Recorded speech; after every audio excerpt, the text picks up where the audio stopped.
کہ نبی صلی اللہ علیہ وسلم سے اگر ہمیں واقعی محبت ہے، وہ محبت جو انسان کو اس کی اتباع کرنے پہ مجبور کر دے، اس کی فرما برداری کرنے پہ مجبور کر دے۔ ورنہ اگر آپ صحابہ کی طرف دیکھیں، کہنا آسان ہے، عمر بن خطاب، ابو بکر صدیق، عثمان ذو النورین، علی المرتضیٰ رضی اللہ عنہم، بہت آسان ہے کہنا، ان کی باتیں کرنا، ان کے واقعات سننا بہت آسان ہے۔ لیکن ذرا تصور کریں کہ وہ اپنا گھر بار مال زندگی سب کچھ چھوڑ کر صرف اس فکر میں تھے کہ بس اللہ کے نبی صلی اللہ علیہ وسلم ہم سے خوش ہو جائیں۔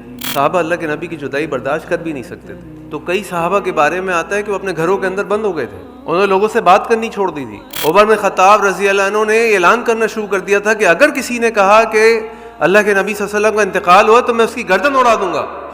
اور جب ابوبکر صدیق رضی اللہ عنہ نے یہ آیات پڑھی، وما محمد الا رسول قد خلت من قبلہ رسول افإن مات او قتل انقلبتم على اعقابکم ومن ينقلب على عقبیہ فلن يضر اللہ شیئا وسيجزي اللہ الشاکرین، کہ اگر اللہ کے نبی صلی اللہ علیہ وسلم دنیا سے چلے گئے تو کیا تم اسلام چھوڑ دو گے، اپنے پلٹ جاؤ گے اس راستے سے جس پہ اللہ کے نبی صلی اللہ علیہ وسلم نے تم کو لگایا تھا؟ نہیں۔